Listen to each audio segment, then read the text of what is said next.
بسم الله الرحمن الرحيم. الحمد لله رب العالمين، والعاقبة للمتقين ولا عدوان إلا على الظالمين، والصلاة والسلام الأتمان الأكملان على النبي المبعوث رحمة للعالمين وعلى آله وأصحابه والتابعين ومن اهتدى بهداه واتبع سنته إلى يوم الدين. رب اشرح لي صدري ويسر لي أمري واحلل عقدة من لساني يفقه قولي. اللهم أعني وسددني واجمع لي بين الصواب والثواب. ثم ما بعد، السلام عليكم ورحمة الله وبركاته። يا الله فكاد ከሆነ አላህ ዘንድ ተባረከ ወተዓላ እጅግ በጣም ተወዳጅ ከሆኑ ታላላቅ ዒባዳዎች መሃል አንዱ ስለሆነው ስለ ዱዓ ምንተዋወስ ምንማማር ይሆናል። ዱዓ ማለት መጠየቅ ማለት መፈለግ ማለት ነው። ከመፈለግ ከመጠየቅ በተጨማሪ ባሪያነትን መግለጫ ነው። የዱንያ ሐጃን የአኺራ ሐጃን መፈለጊያ መለመኛ ከመሆኑ ባሻገር ባሪያነትን ማረጋገጫ ነው። አላህን መለመን መጠየቅ የተወ ዱዓ ማያደርግ ሰው አላህ ይቆጣዋል የሚል የነቢዩ ሐዲስ አለ። ነቢዩ ሰለላሁ ዐለይሂ ወሰለም አላህን ለምኑ ጠይቁት ብለዋል። ትእዛዝ ነው ይሄ። አላህን በተከበረው ቃሉ ኡድዑ ረበኩም ብለዋል። ጌታችሁ አላህን ተገዙት፣ ለምኑት፣ ጠይቁት ብለዋል። ስለዚህ ዱዓ ራሱን የቻለ ዒባዳ ነው። ልክ እንደ ሶላት፣ እንደ ጾም፣ እንደ ዘካ፣ እንደ ሐጅ፣ እንደ ሌሎች አንድ ሰው ዱዓ የሚያደርገው የእሱን ደካማነት አምኖ የአላህን ተባረከ ወተዓላ ሀያልነትና ቻይነት አምኖ ተቀብሎ ነው ዱዓ የሚያደርገው። ዱዓ እሱ ነው ዒባዳ የተባለለት ለዚህ ነው። አንድ ሰው ዱዓ ሲያደርግ የአላህን መኖር፣ የአላህን ሰሚነት፣ የአላህን ሰጭነት፣ የአላህን አዛኝነት አምኖ የራሱን ደግሞ ተረጅነት፣ ደካማነት ያለ አላህ አቅም እንደሌለው አውቆ ነው ዱዓ የሚያደርገውና ዱዓ ትልቅ ዒባዳ ነው። ዲን ዱንያችን የሚስተካከለውም በዱዓ ነው። በዱዓ የሚፈልጉትን መልካም ነገር ማግኘት ይቻላል። ከሚፈሩት ከሚሰጉት አደጋ መዳን ይቻላል። ምናደርገው ዱዓ ያንዣበበብን ካለው አደጋ ይልቅ ጠንካራ ከሆነ አደጋው ይረታል፣ ይሸነፋል። ዱዓችን ካለብን ከምንሰጋው አደጋ አንጻር ደካማ ዱዓ ከሆነ አደጋው ያሸንፋል። ሁለቱም እኩል ከሆኑ ደግሞ እስኪሸናነፉ ድረስ ይታገላል። ዱዓና ሐጃ፣ ዱዓና ጉዳይ፣ ዱዓና ሙሲባ ሁኔታቸው ለሶስት ይከፈላል ማለት ነው። ያለብን አደጋ አሸናፊ ብርቱ ከሆነ ዱዓችን ደካማ ከሆነ አደጋው ሙሲባው አሸንፎ ሊከሰት ይችላል። ምናደርገው ዱዓ ግን ብርቱ ሆኖ ብዙ ሆኖ ቋሚ ሆኖ ከሙሲባው ከአደጋው ከችግሩ ከላቀ ከበለጠ ችግሩ ይሸነፋል፣ ዱዓ ያሸንፋል። ሙሲባውን ብርቱ ከሆነ አንዱ እንዲያሸንፍ ዱዓው መብለጥ አለበት። ዱዓውም ደካማ ከሆነ ሙሲባውም እንደዛው ደካማ ከሆነ መካከለኛ ከሆነ ሁለቱም እየታገሉ ይኖራሉ ማለት ነው። ስለዚህ ለማሸነፍ ችግሮችን ሙሲባዎችን በአላህ ፈቃድ ለማሸነፍ ብርቱ ዱዓ ማድረግ ያስፈልጋል። አንድ ዱዓ ብርቱ ነው፣ ጠንካራ ነው፣ ጥሩ ነው፣ አስተማማኝ ነው የሚባለው ሁለት ነገሮችን ሲያሟላ ነው። ብዙ አደቦች አሉት። በዋነኝነት ግን አደቡ ወደፊት እንመጣበታለን። አንደኛ ዱዓው ሲበዛ ነው። አንዳንድ ሰዎች ለሰከንድ ነው ለቅጽበት ነው ዱዓ የሚያደርጉት። ከመቼው እጃቸውን አንስተው በወጉ አንስተው ሳይጨርሱ አላሁመ ሰሊ ብለው ተነስተው ሮጠው ይሄዳል። ይህ ሳይሆን ለዱዓ ረጅም ሰዓት መስጠት ያስፈልጋል። ሁለተኛ ሲደጋገም ሙዋዘባ ይባላል፣ ኢልሃህ ይባላል። ዱዓ ላይ ችክ ማለት ይወደዳል። አላህን ሲለምኑ የሙጥኝ ብሎ ችክ ብሎ መለመን ተወዳጅ። ሰውን ችክ ብሎ ድርቅ ብሎ ደጋግሞ መጠየቅ የተወገዘ ነው። ላ የስአሉነ ናሰ ኢልሃፋ። ሰደቃ ሊሰጣቸው የሚገባ እውነተኛ ተረጆች ማለት እነዚያ ሰውን ችክ ብለው ማይጠይቁ ናቸው ይላል አላህ ተባረከ ወተዓላ። ሰውን ችክ ብሎ መጠየቅ የሙጥኝ ብሎ መጠየቅ የተወገዘ ነው። በተቃራኒው ደግሞ ጌታ አላህን ጠንከር ብሎ የሙጥኝ ብሎ መጠየቅ የተወደደ ነው። አላህ ይሄን ይወዳል። አላህን ተባረከ ወተዓላ ያ ዘል ጀላሊ ወልኢክራም ያ ዘል ጀላሊ ወልኢክራም ያ ዘል ጀላሊ ወልኢክራም ማለትን እያበዛችሁ አዘውትራችሁ የሙጥኝ ብላችሁ ለምኑት ጠይቁት ብለዋል ነብዩ አለይሂ ሰላቱ ወሰላም። እንደ ዱዓ ለሰው ልጅ የሚያስፈልግ ነገር የለም።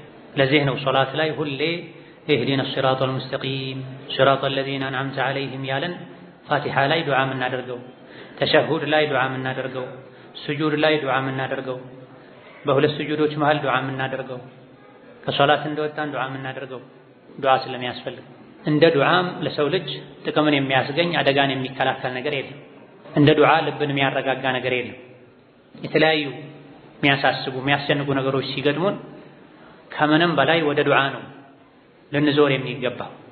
ዱዓ ውስጡ ላይ ለአላህ መተናነስ መዋደቅ ስላለበት አላህ የሚወደው ዒባዳም ጭምር ነው። ለሱ ዝቅ ስንል ስናስታውሰው አላህ ይወደናል። ዱዓን ስንተው አብረን ለአላህ መተናነስንም ስለምንተው አላህን መርሳትም ጭምር ስለሚመጣ ዱዓን መተው አላህን ያስቆጣል። የሰው ልጅ ህይወቱ ላይ ብዙ አይነት ችግሮች ይገጥሙታል። የምናውቀውም ማናውቀውም አደጋ ከላያችን ላይ ከዙሪያችን ያንዣበበ ነው የሚኖር። የምናውቃቸው ብዙ አይነት ፈተናዎች ይኖራሉ ዲን ላይ የሚመጡ። ፈተና ሲባል አካል ላይ፣ ህይወት ላይ፣ ንብረት ላይ፣ ቤተሰብ ላይ የሚመጣ ብቻ አይደለም። እሱ አንዱ ነው። ትልቁ ደግሞ ፈተና የዲን ፈተና ነው። የአኺራ ጉዳይ ነው። የጀነት የጀሃነም ጉዳይ ነው። የሽራጡ ጉዳይ ነው። ከሰሐቦች መሃል አንዱ ለነብዩ አለይሂ ሰላቱ ወሰላም የሚያደርጋትን ዱዓ ከነገራቸው በኋላ እኔ ጀነትን ነው የምጠይቀው ከጀሃነም ነፃ አውጣኝ ነው ምለው፣ እንደርሶና እንደ ሙዓዝ የማደርገው ረጅም ዱዓ የለኝም አልችልበትም ሲላቸው እኛ የምናደርገው ዱዓ ምንም ቢረዝም ዞሮ ዞሮ ሲጨመቅ አንተ ያደረከው ነው። ወሐውለሃ ኑደንዲኑ አሉ አለይሂ ሰላቱ ወሰላም። እኔና ሙዓዝ ዱዓም ያው እኮ ነው አሉ። ከጀነትና ከጀሃነም ዙሪያ ነው የምናጠነጥነው የምንሽከረከረው። የፈለከውን ዱዓ አድርግ፣ መጨረሻው ከአላህ ቁጣ መዳን፣ መጨረሻው የአላህን ውዴታ ማግኘት ነው። የአላህ ቁጣ ጀሃነም ነው መጨረሻው፣ የአላህ ውዴታ ጀነት ነው መጨረሻው። ስለዚህ ሰው ልጅ በአደጋዎች የተከበበ ነው። አደጋውን ደግሞ ሊያነሳለት ሊያስወግድለት የሚችለው አላህ ነው። አላህ ከኛ አደጋን የሚያስወግደው ችግርን የሚቀርፈው ምንመኘው የምንፈልገውን ደግሞ የሚያሳካበት ሰበቡ ዱዓ ነው። አመን ዩጂቡል ሙጠረ ኢዛ ደዓሁ፣ የተጨነቀን ሰው ተጨንቆ በጠየቀ ጊዜ ችግሩን ዞር የሚያደርግለት ማን ነው? ከአላህ ውጭ አምላክ አለን? የለም ተብሏል። አዚፈቲል አዚፈ ለይሰ ለሃ ሚን ዱኒላሂ ካሺፋ፣ ችግሮችን ከአላህ ውጭ መግለጥ የሚችል የለም። ይሄን ችግር አላህ እንዲገልጥልን የሰው ልጆች የግላቸው የተለያየ ሐጃ አለ። የሁሉንም ሰው ሮሮ ስሞታ ብንሰማ አንዳንዴ እንቅልፍ ሁሉ ከዓይናችን ይጠፋል። ሰዎች ቤታቸው ገመናቸውን ደብቆላቸው ልብሳቸው ሰትሮላቸው ነው የሚኖሩት። ምበላውን አጣሁኝ፣ ከበላው 3-4 ቀን ሆነኝ፣ ልጆቼ ያለቀሱ ነው፣ ከቆሻሻ ለቀሜ ነው ማበላቸው፣ ታመምኩ፣ ሙሉ ሰውነቴ እሳት ነው፣ በየቀኑ ይሄን ያክል መድኃኒት ወስዳለሁ፣ በየቀኑ ይሄን ያክል መርፌ ወጋለሁ፣ ትዳሬ ላይ እንዲህ አይነት ችግር ገጠመኝ፣ ልጄ ታሰረብኝ፣ ልጄ ጠፋብኝ፣ ሱቄ ከሰረብኝ፣ ተቃጠለብኝ ወዘት የሚሉ የሰዎች ቁጥር ብዛት አላህ ነው የሚያውቀው። ይሄን ሁሉ ችግር ሊያነሳ የሚችለው ማን ነው? አላህ ተባረከ ወተዓላ። ይሄን ችግር ዞር እንዲያደርግልን ደግሞ ምን ያስፈልጋል? ዱዓ ያስፈልጋል። አላህ እንድንለምነው ይፈልጋል። ሳንለምን ያደርጋል። ለምነነው ስናደርግ ግን ሁለት ጥቅም ነው የምናገኘው። ያሰብነው ይሳካል በአላህ ፈቃድ መስፈርቱ ከተሟላ። ዱዓ በማድረጋችን ብቻ አጅር እናገኛለን። አንድ ሰው ሶላት በመስገዱ አጅር ይጻፍለታል። ቁርአን በመቅራቱ አጅር ይጻፍለታል።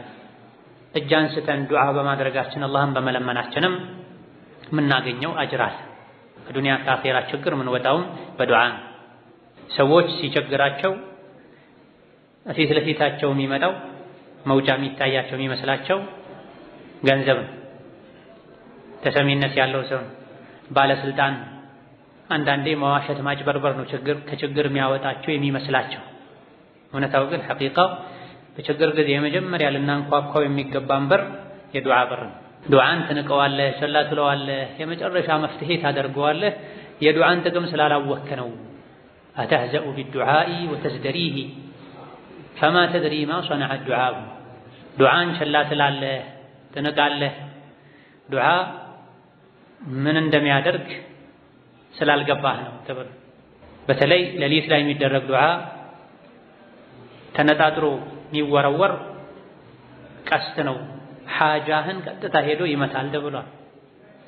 ሐሳብ ጉዳይ የሚያስጨንቅ ነገር ሲኖርብህ ሌሊቱን በዱዓ ሙላው።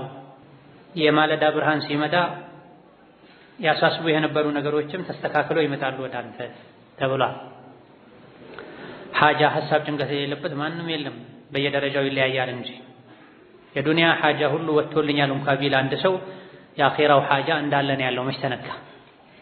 ሱራትን በሰላም ትሻገራለህ አትሻገርም? የሥራ መዝገብህ በቀኝህ ነው በግራ የሚሰጥህ? ሚዛንህ ይጎድላል ወይስ ሙሉ ሆኖ ትደሰታለህ? በጀነት ነው የምትኖረው ወይስ ጀሃነም? ብዙ ማናውቃቸው ተከድነው የሚጠብቁን የአኺራ ጉዳዮች አሉ። ይሄ የገባቸው ታላላቅ ሱሐቦች ነቢ አለይሂ ሰላቱ ወሰላም ምን ላድርግልህ ብለው ሲጠይቋቸው እኔ ከዱንያ ምንም አልፈልግም ሊማን አልሐዲስ አኺራ ላይ ጀነት ውስጥ የእርሶ ረፊቅ የእርሶ ጓደኛ መሆን ነው የምፈልገው ይሏቸው። የዱንያ ስልጣንን፣ መሬትን፣ ሀብትን፣ ሴትን መጠየቅ ይችሉ ነበር። ነቢዩ አለይሂ ሰላቱ ወሰላም ከተጠየቁ ይሰጣሉ ያላቸው።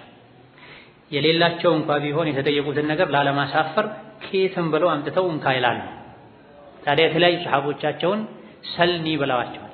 ጠይቀኝ፣ ምን ላድርግልህ፣ ምን ልሸልምህ ብለዋቸዋል ለኻደሟቸው ሰዎች። አንዳንዶች እንደው ወጣት ነበሩ።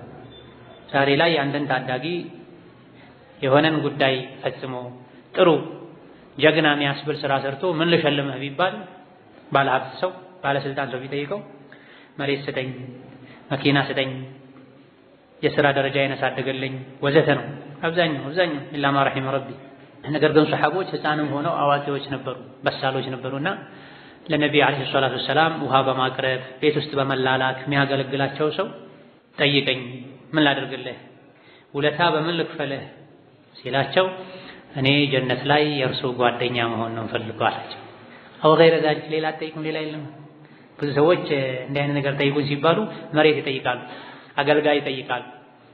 አይ አስቦ መጣ ይላል አንዳንድ ዘገባ ላይ። ለቀናት አስቦ ተመልሶ መጣና ሁወ ዛከ ያ ረሱላላህ አላቸው። ይሄው ነው የኔ ምኞትና ፍላጎት፣ ሌላ አልፈልግም። የዱንያ መሬት ይወረሳል፣ ስልጣን ይሻራል፣ ወዘተ ዱንያዊ ቁሳቁስ ሁሉ የሚጠፋ ነው። እኔ የምፈልገው ማይጠፋውን ነው። ጀነት ገብቼ ከጀነትም የእርሶ ጓደኛ መሆን ፈልጋለሁ አላቸው። የምኞት ጥግ ነው ይሄ፣ ከዚህ በላይ ምኞት የለም። ጀነትና የጀነት ጸጋ እዚህ ላይ ጠንከር ማለቱን መጽናቱን ሲያውቁ ምን አሉ ነብዩ ሰለላሁ ዐለይሂ ወሰለም አዕኒ ዐላ ነፍሲከ ቢከትረቲ ሱጁድ። እሺ የጠየቀው ነገር በአላህ እጅ ነው ያለው፣ ያው ጌታ አላህን እጠይቃለሁ፣ አንተ ደግሞ ነፍስህ ለዛ ማድረግ እንድትበቃ ስጁድ በማድረግ ሶላት በመስገድ አግዘኝ አሉ አለይሂ ሰላቱ ወሰላም። የዱንያ አኺራ ጉዳይ አለብን ሁላችንም። ምናልባትም ብዙዎቻችን ካለማወቅ የዱንያ ምንነት ካለመረዳት የአኺራው ተጋርዶብን ሊሆን ይችላል። ብዙ ሰዎች አልሐምዱሊላህ በህይወቴ ደስተኛ ነኝ ስኬታማ ነኝ ሲሉ ይሰማል። ምን ስላደረጉ? ቤት አለው፣ መኪና አለው፣ ሱቅ አለው፣ መልካም ሚስት አለችው፣ የተወሰኑ ልጆች አሉት። ስኬት ለሱ ይሄ ነው። ምናልባትም ሶላተል ጀማዓ ሲያልፈው ታያለህ። የነቢይን ሱና ብዙ ነገር ላይ አለይሂ ሰላቱ ወሰላም አግድሎ ታየዋለህ። ሴቷም እንደዚሁ አልሐምዱሊላህ በህይወቴ ደስተኛ ነኝ፣ በህይወቴ ስኬታማ ነኝ የሚሉ ሰዎች አሉ። ስኬት ምንድነው ስላልገባቸው። ትልቁ ስኬት ዛሊከል ፈውዙል ዐዚም የተባለለት ሱራትን በሰላም ተሻግሮ በሰላም የጀነት ምድርን መርገጥ መጀመር፣ ከጀሃነም መዳን፣ ዱንያ ላይም አላህን ከሚያስቆጣ ነገር ከመጥፎ ስራ መራቅ ነው። ከዚህ ይሄ እስኪሳካልን ድረስ አዘውትረን ዱዓ ልናደርግ ይገባል። ዱዓ ሁለት አይነት ነው ያ ዒባደላህ። ዱዓ በጥቅሉ ሁለት አይነት ነው። አንደኛው ዱዓው መስአላ ይባላል፣ የልመና ዱዓ፣ የሚፈልጉትን ነገር የሚጠይቁበት ዱዓ። ሁለተኛው ዱዓው ዒባዳ ይባላል፣ የዒባዳ ዱዓ፣ አላህን ለማምለክ ተብሎ የሚደረግ ዱዓ።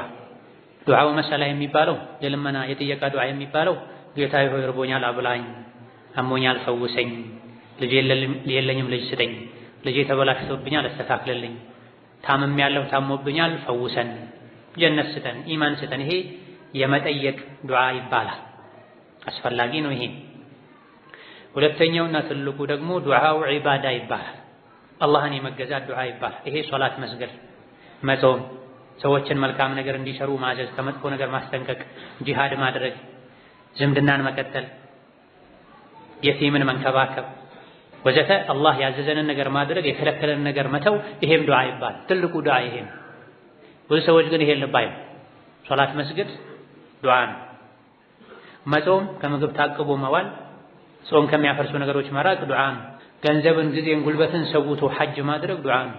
ምንም ባፍህ የምትናገረው ነገር ባይኖርም ለምን ጌታዬ ሆይ ሶላት የምሰግደው የምጾመው ዘካ የምሰጠው ሩቅ ያለ ዘመዴን ተንከራትቼ ሄጄ የምጠይቀው አንተ አድርጉ ስላልክ ነው። አንተ አድርጉ ያልከውን በማድረጌ ጀነት ስለማገኝ ነው ያለ ነው። ይሄ የተግባር ዱዓ ይባላል። ይሄን ያማከል ያስፈልጋል። ይሄኛው የተግባሩ ዱዓ ከተሳካ የልመናው ዱዓ በቀላሉ ይሳካል፣ የሰማይ በር ይከፈትለታል። የተግባሩ ዱዓ ላይ ሰነፍ ከሆነ የቃሉ የልመናው ዱዓ ላይ በቀላሉ የሰማይ በር አይከፈትልንም። ሲያመን፣ ሲቸግረን፣ ሲርበን፣ ስንቸገር የልመናውን ዱዓ አድርገን ቶሎ ወደ ሰማይ እንዲወጣ የተግባሩ ዱዓ ሁሌ ሙሉ መሆን አለበት። ሶላቱን በትክክል መስገድ፣ ሴት ልጅ ሒጃቧን በትክክል ማድረግ፣ የባሏን ሐቅ መጠበቅ፣ ቤቷን ልጆቿን መጠበቅ፣ እንደ አጠቃላይ ሙስሊም ትክክለኛ ሙስሊም መሆን ሌላኛው ትልቁ የዱዓ አይነት ነው። ሁለቱንም አብረን ልናስኬድ ይገባናል። አንዱ ከአንዱ ጋር የተያያዘ ነው። ሌላው ዱዓ መስፈርት አለ። ዱዓ ተቀባይነት ያገኝ ዘንድ የዱንያ የአኼራ ችግርን ይቀርፍ ዘንድ መሟላት ያለበት መስፈርት አለው። አንደኛውና የመጀመሪያው የዱዓ መስፈርት ኢኽላስ ነው። ማንኛውም ሰው ዱዓ ሲያደርግ ዱዓን በኢኽላስ ማድረግ አለበት። ምን ማለት ነው በኢኽላስ ማለት? አንድ ዱዓ ሲያደርግ ሰው እንዲያይለት ብሎ ዱዓ ማድረግ የለበትም። ማሻአላህ ሁሌ ዱዓ ያደርጋል፣ ዱዓ ታበዛለች፣ ዱዓ ያዘወትራል እንዲባል መሆን የለበትም። ዱዓ የሚያደርገው ለኔ ያስፈልገኛል ብሎ ማድረግ አለበት። በተቻለ ያክል ዱዓን ደበቅ ብሎ ማድረግ ተወዳጅ፣ ተናንሶ ተዋድቆ ስብር ብሎ ለአላህ። ሁለተኛው ዱዓ ላይ ኢኽላስ የሚባለው አላህን ብቻ አጥርቶ መለመን፣ ከአላህ ጋር ቀላቅሎ ነቢያቶችን አለይሂሙ ሰላም አጅመዒን፣ ወልዮችን፣ ሷሊሖችን መለመን አይገባም። ይሄ ዱዓው እንዲደፈርስ ያደርገዋል። መለመን ያለበት አላህ ብቻ ነው። ሐዲስ ላይ ነቢዩ ምን ብለው አለይሂ ሰላቱ ወሰላም ኢዛ ሰአልተ ፈስአሊላህ፣ መለመን መጠየቅ ስትፈልግ አላህን ጠይቅ ብለዋል። አጠገባችን ያለን ሰው የሚችለውን ነገር መጠየቅ ይቻላል፣ ተፈቅዷል። ጓደኛ ጋር፣ ባልንጀራ ጋር፣ ዘመድ ጋር ሄዶ ቸግሮኛል 1000 ብር አበድረኝ፣ 100 ሺህ ብር አበድረኝ ይቻላል። ነገር ግን ቤት ቁጭ ብሎ ያ ሰይድ አብዱልቃድር አልጀይላኒ 100 ሺህ ብር ስጡኝ አይባልም፣ ሽርክ ነው። ኑር ሁሴን 100 ሺህ ብር ስጡኝ አይባልም። ሌሎችንም አንተ በዙሪያ ያሉ የምታውቃቸው ሷሊህ ወልይ የምትላቸውን ከሞቱ ከተቀበሩ በኋላ ልጅ ስጡኝ፣ ዓፊያ ስጡኝ፣ ገንዘብ ስጡኝ፣ ጠብቁኝ፣ በጥላው በኪሶ አርጉኝ አይባልም። ይሄ ጀህልና ነው፣ አላህን ያስቆጣል። መለመን ያለበት አላህ ብቻ። ኢዛ ሰአልተ ፈስአሊላህ። ነቢዩ ዓለይሂ ሰላቱ ወሰላም ታዳጊውን ሕፃን ያጎታቸውን ልጅ አብዱላህ ኢብኑ አባስን ሲመክሩ ምን ብለዋል? መለመን ስትፈልግ አላህን ለምን፣ እገዛ እርዳታ ስትፈልግ አላህን እርዳኝ በል ብለዋል ዓለይሂ ሰላቱ ወሰላም። ይሄ የዱዓ አንድ ትልቅ መስፈርት ነው። ወከዛሊክ ዱዓ ስናደርግ ሁለተኛው የዱዓ መስፈርት በሱና መሰረት መሆን አለበት። የረሱልን ዓለይሂ ሰላቱ ወሰላም የዱዓ አደራረግ ማወቅ አለበት። ዱዓ ማድረጋችንን ብቻ አይደለም ማየት ያለብን። ነቢዩ ዓለይሂ ሰላቱ ወሰላም የሚለምኑት አላህን ብቻ ነበር። አንድ ነቢዮችን፣ ሷሊሖችን፣ ወልዮችን ጠይቀው አያውቁ። ሁለተኛ ዱዓ ሲያደርጉ አላህን ያወድሱ ነበር፣ አላህን ያጠሩ ነበር፣ አልሐምዱሊላህ ማለት ያበዙ ነበር። ሶስተኛ ራሳቸው ላይ ሶላት ያወርዱ ነበር፣ የዱዓ አደብ ነው። አራተኛ አላህን በመልካም ስሞቹ በመልካም ባህሪያቱ ይለምኑት ነበር፣ ይጠይቁት ነበር፣ ተወሱል ያደርጉ ነበር። አላህን በራህመትህ ይሆንብህ፣ በእዝነትህ ይሆንብህ፣ ሰጭ ነህ በሰጭነትህ ይሆንብህ ስጠኝ፣ መሃሪ ነህ በመሃሪነትህ ይሆንብህ ማረኝ ይባላል እንጂ በወልዮች ይሆንብህ፣ በደጋጎች ይሆንብህ፣ በሰይዳችን ይሆንብህ፣ በነቢያችን ይሆንብህ፣ በግሌ ይሆንብህ አይባልም። አላህን የሚያስገድደው የለም ብለዋል ነብዩ ሰለላሁ ዐለይሂ ወሰለም። በግሌ ይሆንብህ ተብሎ ስለተጠየቀ አይሰጥም አላህ፣ በራስ ይሆንብህ ነው የሚባል። አምስተኛ ዱዓ ሲዘጉ ልክ እንደጀመሩት ሁሉ አላህን በማመስገን በማወደስና እሳቸው ላይ ራሳቸው ላይ ሶላዋት በማውረድ ነበረ ዱዓውን የሚዘጉት። በዚህ መልኩ በሱና ዱዓ ማድረግ ይጠበቅብናል። ዱዓውን አላህን በማመስገንና በማወደስ ነቢዩ ላይ ሶላዋት በማውረድ መጀመር። ሁለተኛ አላህን ብቻ መለመን። አላህን ተባረከ ወተዓላ በመልካም ስሞቹ በመልካም ባህሪያቶቹ እየተለማመጡ እሱን ያወደሱ ራስን ዝቅ ያደረጉ መለመን፣ ዱዓውን ሲያጠናቅቁ አላህን ማመስገን ማወደስ፣ ነቢ ላይ ሰላዋት ማውረድ የነቢዩ ሱና ነው አለይሂ ሰላቱ ወሰላም። ወከዛሊክ እሳቸው በጀማዓ ዱዓ ባላደረጉበት ቦታ በጀማዓ ዱዓ ማድረግም አዲስ ነገር መፍጠር ነው የሚሆነው። ዱዓ ለማድረግ ዕጣን ማጨስ ለየት ያለ ራሱን የቻለ ስርዓት መፍጠርም አይገባም። የዱዓ አደብ አለው። ሶላት ስንሰግድ በታዘዝነው መሰረት እንደምንሰግደው ሁሉ ዱዓ ስናደርግም በታዘዝነው መሰረት በተፈቀደው መሰረት ማድረግ አለብን እንጂ ያለ ቦታው ዱዓ የሚያደርጉ ሰዎች አሉ። ቡና በቀረበ ቁጥር ዱዓ የሚያደርጉ ሰዎች አሉ። ከየት አመጣችሁት? ነብዩ አለይሂ ሰላቱ ወሰላም ወተት መጠጣት ይወዱ ነበረ፣ ማር መጠጣት ይወዱ ነበረ፣ ቴምር ተዘብዝፎ መጠጣት ይወዱ ነበር። የተለያዩ የሚጠጣቸው ነገሮች ነበሩ። ከዚህ ውስጥ የተኛውንም ሲጠጡ ራሱን የቻለ ዱዓ ያደርጉ ነበረ፣ ዕጣን ያጨሱ ነበረ። በሬ ሲያርዱ በግ ሲያርዱ ቆመው ዱዓ ያስደርጉ ነበር የሚል ነገር የለም። ዚክር አለ ሲታረድ የሚባል ቢስሚላህ አላሁ አክበር፣ ይሄ ነው፣ ሌላ የለም። አላሁመ ሀዳ ሚንከ ወኢለይከ ውድሒያ ላይ ይጨመራል።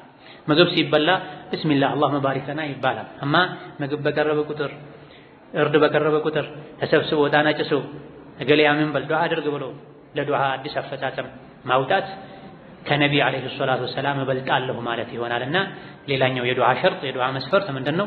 በሱና ዱዓ ማድረግ። በሱና ዱዓ ማድረግ። ዱዓ አደራረጋችን ቢድዓ ካለበት ፈጠራ ካለበት ወንጀል ካለበት ተቀባይነቱን ያጣ። ሌላኛው የዱዓ መስፈርት በአላህ መተማመን። ዱዓ ሲያደርጉ ለሙከራ ሳይሆን አላህ እሺ እንደሚለን እርግጠኛ መሆን። ለዚህ ነው ነብዩ አለይሂ ሰላቱ ወሰላም ወድዑላህ ወአንቱም ሙቂኑነ ቢልኢጃበቲ፣ አላህን ስትለምኑት እሺ እንደሚላችሁ እርግጠኛ ሆናችሁ ለምኑት። አላህ ተባረከ ወተዓላ ዝንጉ ከሆነ ልብ ዱዓን አይሰማም ብለዋል። ስለዚህ ዱዓ ሲደረግ አንድ አላህ እንደሚቀበል 100% እርግጠኛ መሆን ያስፈልጋል። የተጠራጠሩ እያመነቱ ለማንኛውም ለሙከራ ተብሎ ዱዓ መደረግ የለበትም። ወከዛሊክ ከዚሁ ጋር ተያይዞ ነቢ በአንድ ሐዲስ የነገሩን ላ የቅበሉ ላሁ ዱዓአን ሚን ቀልቢን ላሂን፣ ከተዘናጋ ልብ አላህ ዱዓን አይቀበልም። ዱዓ ሲደረግ ትኩረታችን ዱዓው ላይ መሆን አለበት። አንዳንዴ እየተጫወቱ ነው ዱዓ እያደረጉ መለየት የሚከብድ ሰዎች አሉ። አንድ እጃቸውን እንደዚህ አድርገው በሌላኛው እጃቸው ፀጉራቸውን የሚያኩ ሰዎችን እናያለን። ዱዓ እያደረጉ ወደ ግራ ወደ ቀኝ ዞረው የሚያዩ በል የጥፍራቸውን ቆሻሻ ሁሉ እንደዚህ ያደረጉ እየለቀሙ ዱዓ የሚያደርጉ ሰዎች አሉ። እንዲህ አይነቱ ዱዓ አላህ ዘንድ ተቀባይነት የለውም። ከተዘናጋ ልብ አላህ ዱዓን አይቀበልም ብለዋል። ዱዓ ስናደርግ ልባችን ዱዓው ላይ መሆን አለበት። ቃሉን ማስተንተን አለበት። የምናውቀውን ዱዓ ማድረግ አለበት። ወከዛሊክ ዱዓ ላይ ቆራጥነት ያስፈልጋል። ሌላኛው የዱዓ መስፈርት ነው። ጌታዬ ሆይ ከፈለክ እንዲህ አድርግልኝ አትበሉ ብለዋል ነብዩ ሰለላሁ ዐለይሂ ወሰለም። አንዳችሁ አላህን ሲለምነው ቁርጥ አድርጎ ይለምነው። ከፈለክ እንዲህ አድርግልኝ አትበሏል። የሚያስፈልገንን የሚጠቅመንን ነገር ቀጥታ አላህን መለመን እንጂ ከፈለክ ያለን ያንጠለጠለን ዱዓ ማድረግ አይገባም።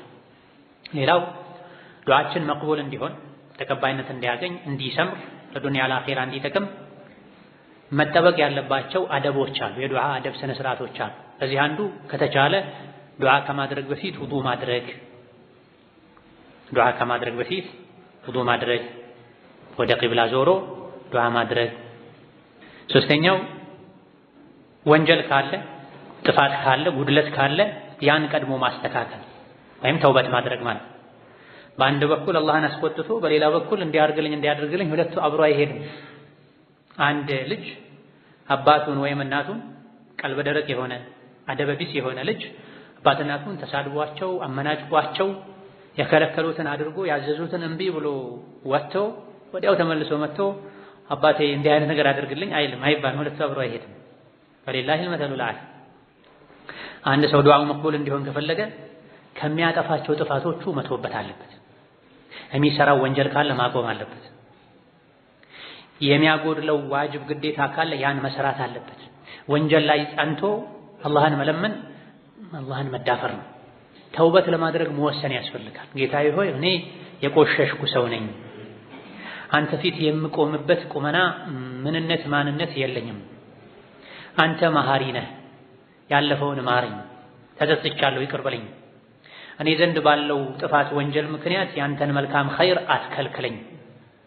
ተጸጽቻለሁ ማረኝ ተብሎ ተውበትን ማስቀደም ቢያንስ ያስፈልጋል።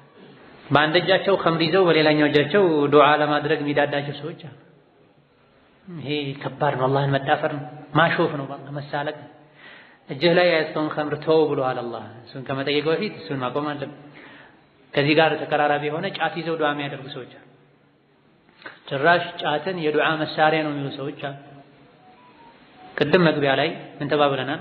ዱዓ ዒባዳ ነው፣ ሶላት ነው፣ ጾም ነው፣ ዚክር ነው ብለናል። ጫት እየቃመ ሶላት የሚሰግድ ሰው አለ እንዴ? የለም። ጫት እየቃመ ጠዋፍ የሚያደርግ ሰው አለ እንዴ? የለም። ልክ እንደነዚህ ሁሉ ዱዓ ራሱን የቻለ ዒባዳ ነው። ዱዓ ላይ አዲስ ነገር መጨመር መክተት አያስፈልግም። ማን ነው ስልጣን የሰጠ? አልዕልሙ ቃለ አላሁ ቃለ ረሱሉሁ ወቃለ ሶሓበቱ ወማ ዐዳሁ ፈሁወ ወስዋሱ ሸይጣኒ ነው የሚሉት እነ ኢማሙ አሻፊዒ ኢብኑል ቀይም ሌሎች። ዒልም ማለት ሸሪዓ ማለት አላህ እንዲህ ብለዋል ተባረከ ወተዓላ፣ ነቢዩ እንዲህ ብለዋል ዓለይሂ ሰላቱ ወሰላም፣ ሶሓቦች እንዲህ ነበሩ እንዲህ ብለዋል ረዲየላሁ ዐንሁም፣ ታቢዕዮች እንዲህ ነበሩ እንዲህ አድርገዋል ረሒመሁሙላህ ተዓላ። ይህ ነው ዒልም የሚባለው ሸሪዓ የሚባለው እንጂ አላህ ካላለ ነቢዩ ካላሉ ዓለይሂ ሰላቱ ወሰላም ሶሓቦች ካላሉ ካላደረጉ የሶሓባ ተከታዮች ታቢዕዮች ካላሉ ካላደረጉ ከዛ በኋላ የመጣ ነገር ዲን አይሆንም። ጫትን ከዱዓ ጋር ያያያዙት ቅርብ ጊዜ ነው። ከዛ በፊት የጫካ እንጨት ነበረ፣ የፍየል ቀለብ ነበረ። ከጊዜ በኋላ ነው ሰርጎ ገብቶ አስነዋሪ የስመ ሙስሊም መገለጫ የሆነው። እንደ ግለሰብ በግሉ ያጥፋ ሱስ ካለበት ይብላ የፈለገውን ሳር። ግን ከተከበረው ዱዓ ጋር ጫትን ማያያዝ ወላሂ ትልቅ ነውር ነው፣ ውርደት ነው። ያው ትልቅ ሰዎች መከራከሪያቸው ምንድነው? የሀገራችን ሼኾች አድርገውታል። የሀገራችን ሼኾች ከነቢ በኋላ የተላኩ ሌላ ነብይ እኮ አይደሉም። የሀገራችን ሼኾች ለዲናቸው ባበረከቱት አስተዋጽኦ አላህ ኸይራቸውን ይክፈላቸው። ለሞቱት አላህ ይዘንላቸው፣ ያሉትን አላህ ይጠብቃቸው፣ አላህ የሱናውን ጎዳና ይምራቸው። የሀገራችን ሼኾች የሚችሉትን ያክል አድርገዋል። ግን ፍጹም ማይሳሳቱ ነብይ ናቸው አይባልም። ሼኾች ምንድናቸው? ሰው ናቸው። ሁሉን ዕልም ያውቃሉ አይባልም። ቀርተው ነው ያወቁት። ያልደረሳቸው ኪታብ ይኖራል። እንደሚታወቀው በድሮ ዘመን ሀገራችን ላይ ኪታብ በቀላሉ አይገኝም ነበር፣ አይገባም ነበር። በእጅ የጣፉ ነበር ያገኟትንም ኪታብ የሚዋዋሱት። የቻሉትን ያክል ኸይር ሰርተዋል፣ ዲንን አስከብረዋል፣ እስላምን አሰራጭተዋል፣ ጠብቀዋል። ግን የሚጎድላቸው ብዙ ነገር ሊኖር ይችላል። ማስረጃው ስላልደረሳቸው እነሱም ሰው ሲል ሰምተው ስለያዙት ሼኾች ብለዋል ብቻ ተብሎ ጫት የዱዓ መሳሪያ ነው ተብሎ አፈን በጫት አቁሽሾ አላህን መለመን ትልቅ ወንጀል ነው። ቀበሌ ጉዳይ ቢኖርህ የቀበሌ ባለስልጣንን የክፍለ ከተማ አስተዳደርን ለማናገር አፈህን በጫት ሞልተህ ሄደህ ታናግራለህ? አበደን። ጥቅምም ከነበረ ተግመጥመጠ መፋቂያ ተጠቅመህ አፈህን አጽድተህ ነው ክብርነቱ ያልክ ዝቅ ብለህ የምታናግረው አንድን ተራ ሰው ማለት። እንዴት ነው አላህን አፍ በጫት ተሞልቶ አላህ የምናናግረው? ይሄን ለማድረግ ማስረጃ ካለ አይዘገንነንም፣ ደስ ይለናል። አምጡ ማስረጃውን። የለውም ማለት ማስረጃ የሚዘገንን ነው፣ የሚከብድ ነው፣ የሚቀፍ ነው። አፍ ቆሾ አላህን ማናገር ያውም ጎጂ በሆነ ነገር ሐራም በሆነ ነገር ላይ ሆኖ ቅድም እንዳልነው ነው ወንጀል ላይ ሆኖ አላህን መለመን እንደማለት። ጫት ካለው ጉዳት አንፃር መጠቀሙ ወንጀል ነው፣ መሸጡ ሐራም ነው። መጠቀሙ ወንጀል ነው፣ መሸጡ ሐራም ነው። ጎጂ እንደሆነ የዓለም ጤና ድርጅትም ተስማምቷል። ካደንዛዥ እጾች መድቦታል። እኛ ምንድን ነው የምንከተለው? በሸሪዓ ዑለሞች ሐራም ነው ካሉ፣ በሳይንስ የጤና ባለሙያዎች ጎጂ ነው ካሉ፣ ከሁለቱ ውጭ ምንድን ነው የምንፈልገው? ማንን ነው የምንሰማው? ሌላ ከዱዓ ደባንዱ ተውበት ማድረግ ነው። ጫት እየቃሙ አላህን መለመን ዱዓ ማድረግ አይደለም፣ ወደ አላህ መቅረብ ሳይሆን ከአላህ መራቅ ነው የሚሆነው። ወከዛሊክ ከዱዓ ደባንዱ ዱዓ ከመጀመር በፊት ቅድም እንዳልነው አላህን በማወደስ በማጥራት ነቢ ላይ ሶላዋት በማውረድ መጀመር። እንደዚሁ አላህን በማወደስና ነቢ ላይ ሶላዋት በማውረድ ዱዓውን ማጠናቀቅ ነው። ወከዛሊክ ከዱዓ አደብ ሌላኛው ዱዓ ሲያደርጉ በራስ መጀመር ነው። ዱዓ ስናደርግ ቀድመን ለራሳችን ልናደርግ፣ ከዛ በኋላ ለምናደርግለት ሰው አስከትለን ለወላጆቻችን፣ ለልጆቻችን፣ ለትዳር አጋሮቻችን በቅደም ተከተል ዱዓ ልናደርግ ይገባል። ከዱዓ አደብ አንዱ ከራስ መጀመር ነው። ነብዩ ሰለላሁ ዐለይሂ ወሰለም ይሄን አስተምረውናል። ወከዛሊክ ከዱዓ አደብ አንዱ የቁርአን የሐዲስ ዱዓዎችን የነቢያትን ዱዓዎች በትክክለኛ ዘገባ የተገኙ ዱዓዎችን መጠቀም ተወዳጅ ነው። የዱዓ አደብ ነው። ዱዓ ላይ አለመቻኮልም እንደዚሁ የዱዓ አደብ ነው። ዱዓ አደረግኩ ምንም ያገኘሁት ለውጥ የለም፣ ስንት የለመንኩት አላህን እሺ አላለኝም የሚሉ ሰዎች አሉ። አላህ ተባረከ ወተዓላ ዱዓችሁን እሺ ይላችኋል እስካልቸኮላችሁ ድረስ ብሏል ነብዩ ሰለላሁ ዐለይሂ ወሰለም። መቸኮልን ሲፈስሩ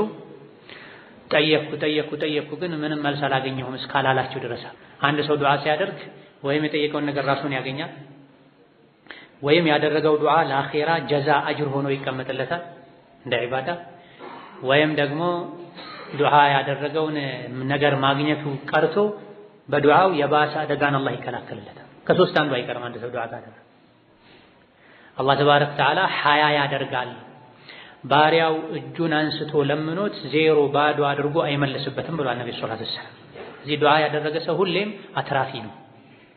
ዱዓን የተወሰ ሁሌም ከሳሪ ነው። ቢያንስ አንድ ሰው ዱዓ ሲያደርግ ከሶስት አንዱ ያገኛል። ከሶስት አንዱን ያገኛል። ወይም የጠየቀው ነገር ራሱ ይሰጠዋል። ብዙ ጊዜ ሰጥቶናል እኛ አይታየንም እንጂ ብዙ ጊዜ አላህ ሰጥቶናል አይታየንም እንጂ። አሊያ ደግሞ ለአኺራ ያስቀምጥልናል። ዱንያ ላይ ከሚጠቅመን ዱዓችን ለአኺራ ቢጠቅመን ነው የሚሻለው። የአኺራው ነው ከባዱ፣ የዱንያ እንደምንም ያልፋል። ሶስተኛው ዱዓ በማድረጋችን የጠየቅነውን ባይሰጠን እንኳ የባሰ አደጋን አላህ ይከላከልናል በዱዓ። ዱዓ ከተከሰተም ካልተከሰተም አደጋ ይከላከላል፣ ይጠቅማል ተብሏል። እኛ ዱዓ ስናደርግ ፊት ለፊታችን ያለው ብቻ ነበር የሚታየን። አይ ባሪያዬ ሆይ ይሄ ቀላል ነው፣ ሌላ ከላይ የመጣበት ሙሲባ አለ፣ በዱዓው እሱን ልከላከልልህ ብሎ አላህ ለባሪያው ይከላከላል።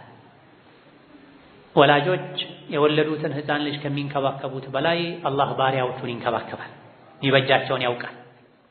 ልጆች ይሄን ልብስ ልልበስ እያሉ ይሄን ጫማ ላድርግ እያሉ ወላጆቻቸው አይ ይሄ አይሆንም ይሏቸዋል።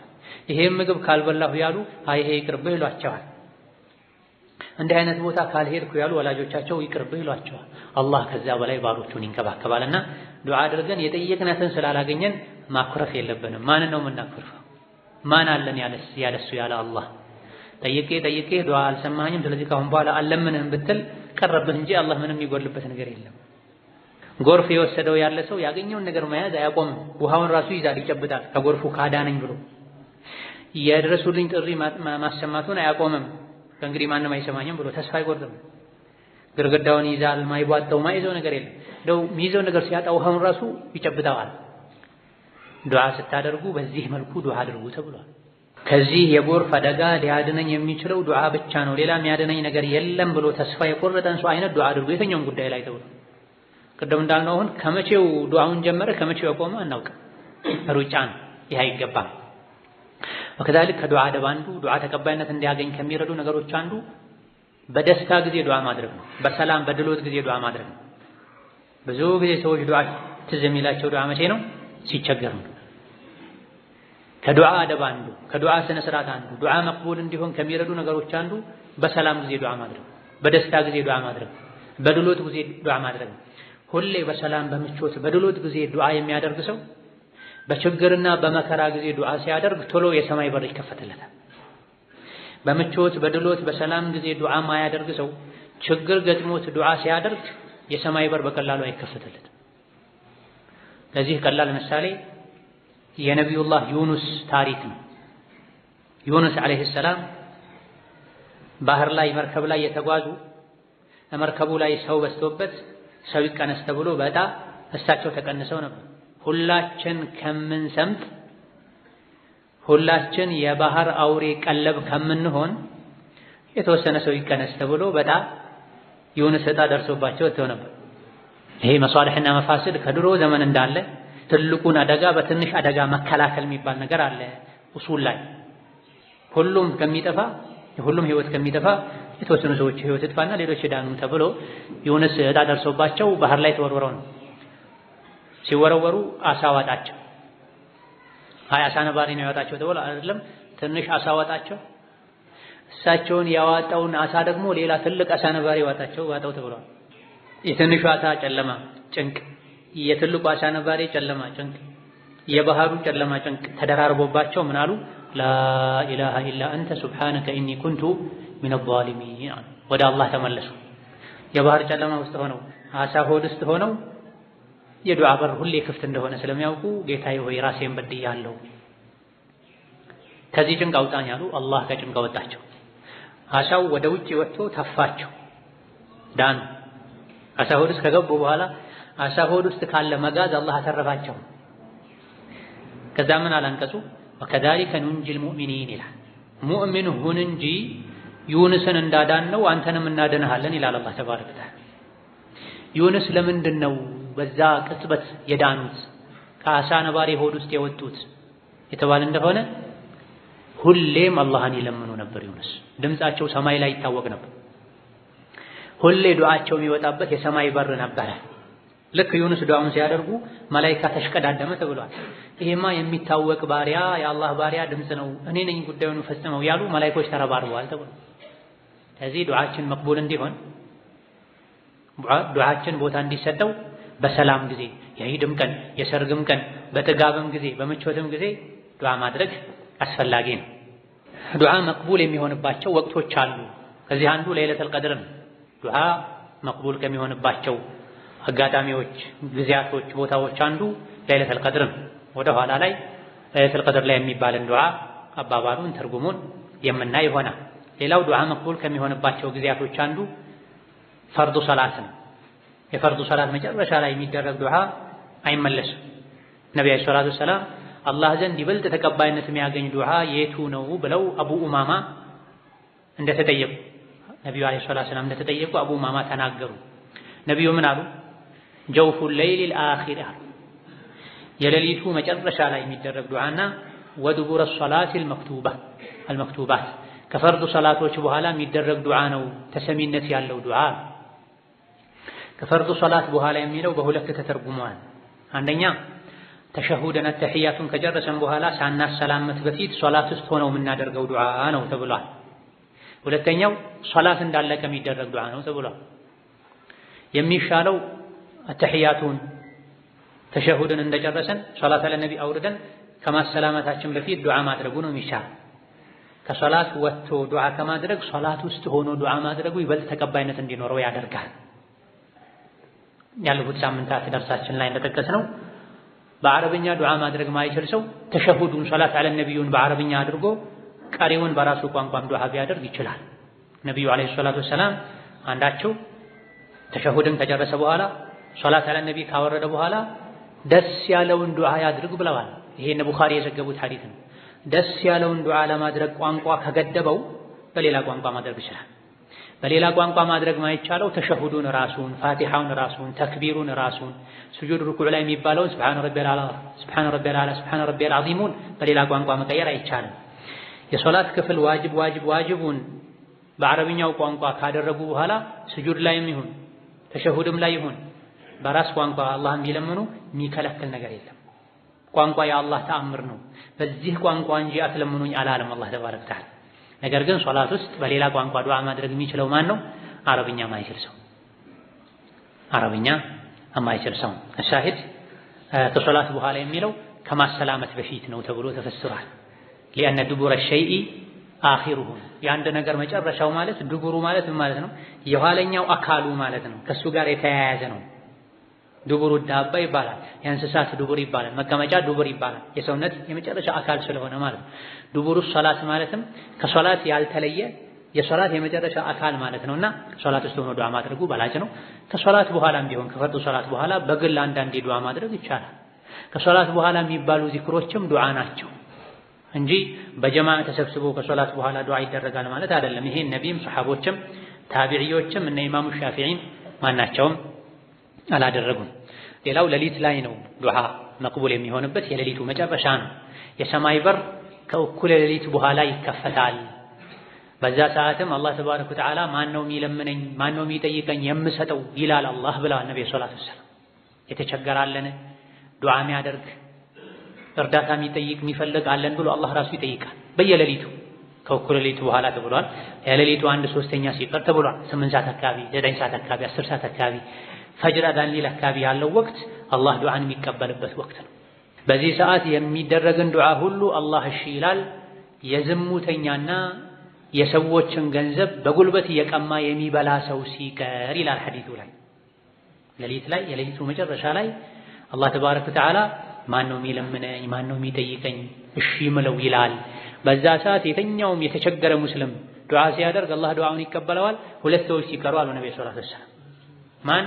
አንደኛ ማህፀኗን የሸጠች የምትተዳደር ዝሙተኛ ባለጌ የዝሙተኛን ዱዓ አላህ አይቀበልም አይሰማም በዛም ሰዓት ቢደረግ ማለት ነው።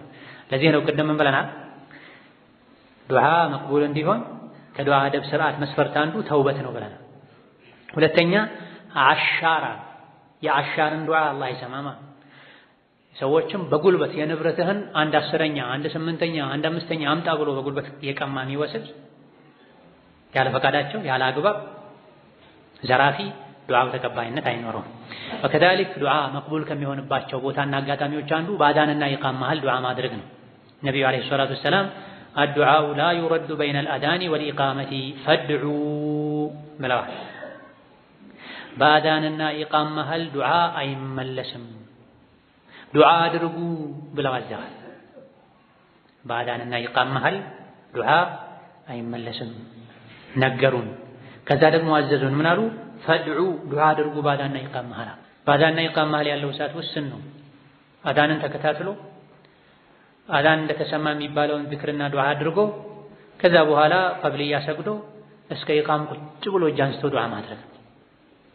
አስዋዲቁል መስዱቅ አለይሂ ሰላቱ ወሰላም እውነተኛው ነቢ ምን ብለዋል? በአዳንና ኢቃም መሃል ዱዓ አይመለስም ብለዋል። ታዲያ ስንት ያደረግኩ የታለ ያልተሰማም ያልክ እንደሆነ ዱዓችን ተቀባይነት እንዳያገኝ የሚከለክሉ ነገሮች አሉ። ሐራም መብላት፣ ሐራም መልበስ፣ ሐራም መጠጣት፣ ዝምድና መቁረጥ፣ በመልካም ማዘዝ ከመጥፎ መከልከልን መተው፣ መምከርን፣ ሰዎችን መጥፎ ሁኔታ ላይ ስናይ ተው አላህን ፍራ ማለትን መተው ወዘተ ዱዓችን ወደ ሰማይ እንዳይወጣ ያደርጋሉ። እኛን ነው መጠርጠር ያለብን ራሳችን። ዱዓውን በትክክል አላደረኩም ይሆናል እንጂማ ነብዩ አይዋሹም አለይሂ ሰላቱ ወሰላም። አላህ ተባረከ ወተዓላ ያልሆነን ነገር አይናገርም፣ ጠይቁኝ እሰጣለሁ ብሏል። ነብዩ አለይሂ ሰላቱ ወሰላም ሌሊት ላይ የሚደረግ ዱዓ በአዳንና ኢቃም መሃል የሚደረግ ዱዓ አይመለስም ብለዋል። ታዲያ ለምንድን ነው እኔ ዱዓ አድርጌ ግቡን ያልመታው ያለን እንደሆነ ጣታችን ወደ ራሳችን መቀሰር አለብን። ምበላው ምጠጣው ሐራም ነው ማለት ነው? ርዝቄ ሐላል አይደለም ማለት ነው? ወይስ ዝምድና ቆርጫለሁ ማለት ነው? ወይስ ያለን ወደኛ ተመልሰን ራሳችንን መፈተሽ አለብን እንጂ አላህና መልእክተኛው ላይ ውስጣችን ላይ ጥርጣሬ ሊኖር አይገባም። ወከዛሊክ ዱዓ መቅቡል ከሚሆንባቸው አጋጣሚዎችና ቦታዎች አንዱ ዝናብ ሲዘንብ ዱዓ ማድረግ። ዝናብ እየዘነበ የአላህ ረሕመት ስለሚወርድ በዛ ሰዓት ዱዓ ማድረግ ዱዓ መቅቡል እንደሚሆን ተነግሯል። ዘምዘም ሲጠጣ ዘምዘምን ሲጠጡ ዱዓ ማድረግ መቅቡል እንደሚሆን ተነግሯል። ማኡ ዘምዘመ ሊማ ሹሪበ ለሁ ዘምዘም ለተጠጣለት ዓላማ ይውላል ተብሏል። ወከዛሊክ ከሶላት ውስጥ በተለይ ሱጁድ ላይ ተኮኖ የሚደረግ ዱዓ መቅቡል እንደሆነ ነብዩ አለይሂ ሰላቱ ወሰላም ተናግረዋል። ማታ በተኙበት መሃል ላይ የነቃ ሰው የባነነ ሰው ላ ኢላሃ ኢለላሁ ወህደሁ ላ ሸሪከ ለሁ ለሁል ሙልኩ ወለሁል ሐምዱ ወሁወ ዐላ ኩሊ ሸይኢን ቀዲር አልሐምዱሊላህ ሱብሓነላህ ወላ ኢላሃ ኢለላሁ ወላሁ አክበር ብሎ ከዛ በኋላ ዱዓ ያደረገ እንደሆነ አላህ ዱዓውን ይቀበለዋል ብለዋል ነብዩ ሰለላሁ ዐለይሂ ወሰለም። ቡኻሪ የዘገቡት ሐዲስ ማታ ላይ የባነነ ሰው መን ተዓራ ሚነል ለይሊ እንቅልፉን ጨርሶ ሳይሆን መሃል ላይ ብንን ብሎ ተነስቶ በዛች ሰዓት አላህን አስታውሶ ዱዓ ያደረገ ሰው አላህ ዱዓውን ይቀበለዋል አይመለስም ብለዋል። ወከዛሊክ የውሙ ዓረፋ ላይ 9ኛው ቀን ሐጅ ላይ ተኮኖ የሚደረግ ዱዓ እንደማይመለስ ተነግሯል። ዶሮ ሲጮህ አውራ ዶሮ ሲጮህ ዱዓ መደረግ እንዳለበት መላኢካ ሲያይ ነው የሚጮኸው ዱዓ አድርጉ ተብሏል። በዛ ሰዓትም ዱዓ መቅቡል ይሆናል።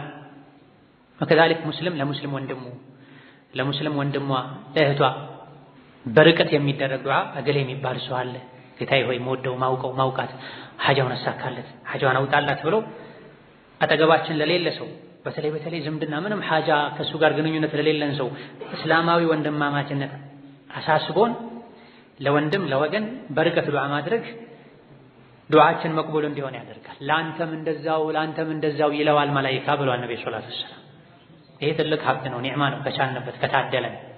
ስንትና ስንት ሐጃ አለብን ያሉን ወንድሞች አሉ በየቦታው የዱንያዊ ጥቅም ሳይኖረን ለዲን ትስስር ብለን በርቀት ሩቅ ላለ ወንድም ሐጃውን አውጣለት፣ ኢማኑን ሙላለት፣ ጭንቀቱን ፈርጅላት ወዘተ ብሎ ለወገን ዱዓ ማድረግ የራሱ ዱዓ መቅቡል እንዲሆን ያደርጋል።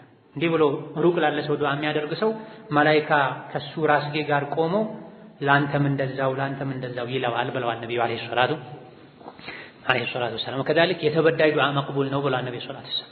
የተበደለ ሰው ዱዓ መቅቡል ነው። ሰውን በድለን ዱዓ እንዳያደርግብን መጠንቀቅ አለብን። እንደዚሁ ደግሞ የመንገደኛ ዱዓ መቅቡል ነው እስኪመለስ ድረስ ብለዋል ነብዩ ሰለላሁ ዐለይሂ ወሰለም። ከሀገሩ ከቤቱ የወጣ ሰው ሐጃውን ፈጽሞ ወደ ቤቱ እስኪመለስ ድረስ የሚያደርገው ዱዓ መቅቡል ነው ተብሏል። ለምን ተለየ የተባለ እንደሆነ ብዙ ጊዜ ሙሳፊር አላህ ላይ ተመክቶ ነው የሚወጣው። ሙሳፍር ሰፈር ላይ ጉዞ ላይ ሲሆን ኢማኑ ይጨምራል፣ ተወኩሉ ይጨምራል፣ የቂኑ ይጨምራል። በሰላም ወጥቼ በሰላም ገባ ይሆን፣ የወጣሁበትን ሐሳብ አላህ ያሳካልኝ ይሆን፣ ቤተሰቦቼን አላህ ይጠብቅልኝ ይሆን የሚል ተዓልቁል ቀልብ ከሌላ ጊዜ የበለጠ ልቡ አላህ ላይ ይንጠለጠላል፣ ወደ አላህ ይመለሳል። በተለይ አስቸጋሪ በሆኑ መጓጓዣዎች የሚጓዝ ሰው፣ መኪና የሚፈራ ሰው አለ፣ ፎቢያ ያለበት ሰው አለ። መኪና ላይ ከወጣበት ጀምሮ ሾፌሩ እሱ የሚመስል ሰው አለ። መኪና ወጣ ባለ ቁጥር ጉድጓድ ወይም መሰል ነገር ውስጥ ገብቶ በተንገጫገጨ ቁጥር ድንግጥ የሚሉ የሚነሱ ሰዎች አሉ። አውሮፕላን ላይማ ተው ነፍሳቸው እዚህ ምድር ሰዎች አሉ። በአውሮፕላን ጭራሽ ማይሄዱ ሰዎች አሉ። እኔ ኢማኔ 100% ሷሊህ መሆኑ አውሮፕላን ላይ ሲሄድ ነው ያለኝ ሰው አለ። ለራሴ ያደገው ይቅጭው ኢማኔ ሙሉ የሚሆነው ሷሊህ መሆነው አውሮፕላን ላይ ስጓዝ ነው ያለ ሰው።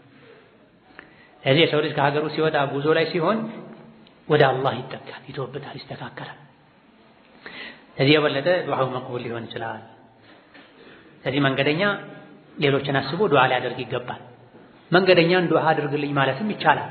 ስስ የሆነ ኺላፍ ቢኖርበትም ከመልካም ዱዓ አትርሳን እንዳሉ ነብዩ ለአንዳንድ ተጓዦች ለሰሐቦች ያውም ከላይ ወደ ታች ማለት ነው ሰለላሁ ዐለይሂ ወሰለም ከላይ ወደ ታች እሳቸው ላይ ናቸው። ላይ ሆነው በታቻቸው የሆኑ ሰሐቦች ከእሳቸው የሚያንሱ ሰሐቦችን ከመልካም ዱዓ አትርሳን ብለዋል የሚሉ ዘገባዎች አሉ። ሳይበዛ ሰውን ዱዓ አድርግልኝ ቢባል ችግር የለም። ነገር ግን አልኢማም ኢብኑ ዑሰይሚን ሌሎችም እንደሚሉት ሰውን ሁሌ ዱዓ አድርግልኝ ማለት ራስ ዱዓ እንዳያደርጉ እንቅፋት ይሆናል፣ መዘናጋትን ይፈጥራል። ምናልባትም ትዝ ላይ ላትለው ትችላለህ። ዱዓ አድርግልኝ ያልከው ሰው ሊረሳ ይችላል። እንደገና ደግሞ በሂደት እሱ ላይ ሌላ እምነት ውስጥ ላይ እንዲፈጠርም ሊያደርግ ይችላል። ለምንድን ነው ሁሌ አንተን የመጡ ሰዎች ዱዓ አድርግልኝ የሚሉ? ዱዓ አድርግልኝ የሚሉትንም ሰው ሊፈተን ይችላል። ያንተን ችግር የምታውቀው አንተ ነህ። ማ ሐከ ጅልደከ ሚስለ ውፍሪከ ፈተወለ አንተ ጀሚዐ አምሪከ ይላሉ አረቦች ሲናገር። ያንተን ቆዳ እንዳንተ ጣቶች ማከክ የሚችል ማንም የለም። ያንተን ጉዳይ አንተው ተወጣው ማለት ነው። እከክልኝ ብትለው አንድን ሰው ወይም አሳልፎ ያክሃል ወይም አሳንሶ ያክሃል፣ አሊያ ያደመሃል፣ አሊያ ደግሞ የባሰ ነካክቶ ሌላ ችግር ውስጥ ያስገባሃል። ያንተን ቆዳ ሊያክልህ የሚችል ያንተ ጥፍር ነው። ያንተን ጉዳይ ሁሉ አንተው ተወጣው ተብሎ ዱዓህንም አንተው ራስህ አድርግ ማለት ነው። ነገር ግን አንዳንዴ በጣም ሷሊህ የሆኑ ሰዎችን ዱዓ አድርጉልኝ ብትል ችግር የለውም። ነገር ግን ዱዓ አድርጉልኝ ስትል አንተን ብቻ አስበህ ዱዓ አድርጉልኝ ከምትላቸው ሁለታችንም እንድንጠቀም ይሄን ሰው ዱዓ አድርግልኝ ልበለው፣ ዱዓ ሲያደርግልኝ እሱም ጭምር ስለሚጠቀም እኔንም ሊጠቅመኝ እሱም ሊጠቀም ብለህ ነይተህ አስፍተህ ካልክ ይሄኔ ከራሃው ይቀራል ማለት ነው። ሁሉ ነገር ላይ ግንዛቤ ካለን መውጫ አለ ማለት ነው። ዝም ብለህ ሰው ባገኙ ቁጥር ዱዓ አድርግልኝ ብዙዎች ዱዓ አድርግልኝ ተራ የተለመደ ነገር ሆኗል። አንዴ ለራሱ እጁን አንስቶ ዱዓ አያደርግም። ዱዓ አድርግልኝ፣ ሰላም ነው፣ እንዴት ነህ፣ ዱዓ አድርግልኝ። ይሄ የዱዓውን ቂማ ያሳጠዋል። እንደው ወንድሜ ምን ገጥሞት ነው ብለህ ተጨንቀህ ለየት ያለ ዱዓ እንዳታደርግም ያደረገ ነው። ሰዎች በተገናኙ ቁጥር ዱዓ አድርግልኝ ብቻ ብለው ይሄዳሉ። ያ ከሚሆን አንተ ራስህ ዱዓ አድርግ። አንዳንዴ ግን ሷሊህ ሰዎችን በሸርጥ ቅድም ባልነው ሸርጥ ዱዓ አድርግልኝ ቢባል ችግር የለም። ምንድነው የጠቀስነው ሸርጥ? ሰውን ዱዓ አድርግልኝ ማለት በመሰረቱ ይቻላል፣ ባይበዛ ጥሩ ነው። አይገባምም ተብሏል። ግን ይቻላልም ይሻላልም ምን ከተነየተበት ዱዓ አድርግ ስንል አንድን ሰው ለራሳችን ብቻ እሱ ዱዓ እንዲያደርግልን እኛ ብቻ እንድንጠቀም አስበን ሳይሆን ዱዓ ሲያደርግ ለሱም ጭምር ስለሚጠቀም እኔም እሱም እንድንጠቀም ዱዓ አድርግልኝ ተብሎ ከሆነ ይመረጣል። ሌላው ትልቅ ዱዓ መቅቡል የሚሆንበት አጋጣሚ ጾም ነው። አቡ ዳውድ ሌሎች የመዘገቡት ሐዲስ ነብዩ ሰለላሁ ዐለይሂ ወሰለም ሶስት ሰዎች ዱዓቸው አይመለስም አሉ። አንደኛ ጾመኛ እስኪያፈጥር ድረስ፣ ወከዛሊክ መንገደኛ እስኪመለስ ድረስ ኢላ አኺሪ። ሁሌም ጾመኛ ሆኖ ዱዓ መቅቡል ነው። ይበልጥ ደግሞ ሌላኛው ሸህሩ ረመዳን አልሙባረክ የተከበረው ረመዳን ወር የዱዓ ወር ነው። ዱዓ ይበልጥ መቅቡል ይሆንበታል ከሌላ ጊዜ የበለጠ። ረመዳን ላይ እንዳጠቃላይ ዱዓ ልናበዛ ይገባናል። ከሱሑር ጀምሮ ከፈጅር ጀምሮ እስከ ኢፍጣር ድረስ ማታም ጭምር ሌሊቶችም የተባረኩ ናቸው። እንዳጠቃላይ በሰፊ ሰዓት ታገኘነው አጋጣሚ በየመሃሉ መኪናም እየነዳን ቢሮ ቁጭ ብለን ስራም እየሰራን መንገድ እየተጓዘን ቁጭ ብለን ቁርአን እየቀራን በየመሃሉ ሶላት እየሰገድን ስጁድ ውስጥ ዱዓ በብዛት ልናደርግ ይገባል። ዱዓ ማብዛት የሚወደድበት ወር ነው ረመዳን። ከመሆኑም ጋር ግን ብዙ ሰዎች ዱዓ የሚያደርጉት መቼ ነው? ሲያፈጥሩ ነው። ቴምር እዚህ ጋር፣ ውሃ እዚህ ጋር፣ ወተት እዚህ ጋር፣ ዱዓ እዚህ ጋር። ጠይብ ሐሳባቸው ቴምሩ ላይ ሳምቡሳው ላይ ሆኖ ነው ብዙ ሰዎች ዱዓ የሚያደርጉት የመጨረሻ ሰዓት ላይ ማለት። ይህ አይነቱ ዱዓ በቂ አይደለም። ቀደም ተብሎ ዱዓ መደረግ አለበት። ቀኑን ሙሉ ዱዓ መደረግ አለበት። የመሸ ሲሄድ የበለጠ ስለሚደክመን የውስጥ መድከም አላህ ላይ ለመመካት እኔ ማለት እኮ ደካማ ነኝ፣ ማረባ ነኝ፣ ምንም ያለ አላህ ዋጋ የለኝም ማለት ነው። ምግብ ስላልበላው እንደዚህ ደከምኩ፣ ሁሌ ያበላኝ የሚያኖረኝ አላህ ነው ተባረከ ወተዓላ። ስለዚህ ያለሱ ምንም አይደለሁም ማለት ነውና ጌታዬ ሆይ ብሎ ወደ አላህ እንድንመለስ ያደርጋል። መራቡ የሌሊቱ የቀኑ መጨረሻ ላይ ልክም ሲሉ አመሻሽ ላይ ማድረጉ የበለጠ ይወደዳል። አዎ ግን ቀኑን ሙሉ ከዱዓ ርቀን ቴምር ሲቀመጥ አይደለም ዱዓ ትዝ ሊለን የሚገባ የልብ ዱዓ መሆን አለበት። ሁሉም የረመዳን የቀኑ ክፍለ ጊዜ ላይ ሰፊ ሰዓት ላይ ዱዓ ከማድረጋችን ጋር ደግሞ ሌላው ትልቁ የዛሬ ሙሐደራችን ነጥብ የሆነው ከረመዳን ጋር ከጾም ጋር ከረመዳን ምሽት ዒባዳዎች ጋር ተያይዘው የሚደረጉ ዱዓዎች አሉ። አንዱ ኢፍጣር ላይ የምንለው ዱዓ ነው። ከአብዱላህ ብን ዑመር እንደተዘገበው አቡ ዳውድ ተዘግበው አልባኒ ሐሰን ሶሒህ እንዳሉት ካነ ረሱሉላህ ሰለላሁ ዐለይሂ ወሰለም ኢዛ አፍጠረ ቃለ ዘሀበ አዝ-ظመኡ ወብተለት አልዑሩቁ ወተበተ አልአጅሩ ኢንሻአላህ። ነቢዩ ዐለይሂ ሰላቱ ወሰላም ጾመው ውለው ሲያፈጥሩ ዘሀበ አዝ-ظመእ ወብተለት አልዑሩቅ ወተበተ አልአጅሩ ኢንሻአላህ ይሉ ነበር። ስለዚህ ጾመኛ ቀኑን ሙሉ ዱዓ ማድረግ አለበት። ልክ ደግሞ ሲያፈጥር ሊለው የሚገባ ራሱን የቻለ ዱዓ አለ። ቀን ሙሉ የምናደርገው ዱዓ የተገደበ አይደለም። የፈለግነውን ዱዓ ማድረግ እንችላለን። የቁርአን የሐዲስ ዱዓ መልካም ዱዓ። አንድ ሰው ዱዓ እንዲያደርግ የግድ ቁርአን ሐዲስን ክታቡ ዳዕዋትን መሐፈዝ አለበት፣ አልአዝካርን ሒስነ ሙስሊም መሐፈዝ አለበት ማለት ነው። ቃል ነው ይሄ። ቢሆን ቢሳካ ጥሩ። ካልሆነ አሊፍ ባታን ማያውቅ ሰው የቁርአን የሐዲስን ዱዓ እንኳ ያልሐፈዘ ሰው ጌታውን ካወቀ ተውሂድን ከያዘ ከሱ አንደበት የሚመነጭ ዱዓ አንዳንዴ አንተ ተውሂድን ሱናን አውቃለሁ የምትል የኪታብ ዝክሮችን ሸምድደህ ግን በልብህ አላህን በትክክል ማታውቅ ማታከብር ሰው ከምታደርገው ዱዓ አላህን በትክክል የሚያውቅ የጃሂል ዱዓ ሊሻል ይችላል። አንዳንድ አባት እናቶች አያቶች የሚያደርጉት ዱዓ ወላሂ ይነዝራል ሰውነት ልጣፈው ሁሉ ያስብልሃል። ቁርአን ያልቀሩ ሐዲስ ያልቀሩ ኧረ እንደው አሊፍ ባታን ማይለዩ አባት አያቶች አሉ። አንዳንድ ዱዓ ሲያደርጉ ሳታስበው እንባ ይፈሳል። አላህ እንዴት እንደሚገልጹት ለአላህ እንዴት እንደሚተናነሱ አላህ እንዴት እንደሚያወድሱት ከውስጥ የመነጨን ይሄ ዱዓ ይሻላል። ቃሉ ቁርአን ሐዲስ ላይ ላይኖር ይችላል፣ ግን ከቁርአን ሐዲስ የሚጋጭ አይደለም። ሰማዩን ከፍ ያደረግክ ምድሩን የዘረጋ ዝናቡን የምታዘንብ ጌታዬ ሆይ ያሉ የቁርአኑን በሌላ አገላለጽ ገለጹት እንጂ የሐዲሱን። ስለዚህ አባቶች አያቶች ትልልቅ ሰዎች የዱዓ ተለምዶ ያላቸው ሰዎች ተሰጥኦ ያላቸው ሰዎች የሐዲስን የዝክርን አላደረጉም ብላ ቸላ ማለት የለም። አፈጻጸሙ ላይ ቢድዓ ካለ ምከራቸው። አባቴ አያቴ እንደዚህ ዱዓ አይደረግም ብለህ ምከራቸው። በተረፈ በትክክል ዱዓ ካደረጉ የነሱ ዱዓ አንተ ልብህ ሌላ ዓለም ሆኖ ውስጥህ ላይ የአላህ ክብር ሳይኖር የዝክር ክታቦችን የዱዓ ክታቦችን ሸምድደህ ከምታደርገው የነሱ ሊሻል ይችላል። ስለዚህ ቀኑ ሙሉ ላይ ረመዳን ላይ ጾመኛ የፈለገውን ዱዓ ማድረግ ይችላል።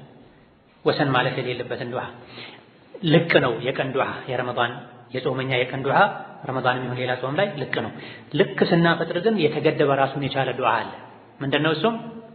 ذهب الظمأ وابتلت العروق وثبت الأجر إن شاء الله። የተለያዩ ሌሎች ዘገባዎች አሉ፣ ነገር ግን ضعيف ናቸው። اللهم لك صمت وعلى رزقك أفطرت የሚል አለ። ብዙ ጊዜ ሀገራችን ላይ የተለመደው ይሄ ነው። አባቶች አያቶች የሚያውቁት ይሄ ነው።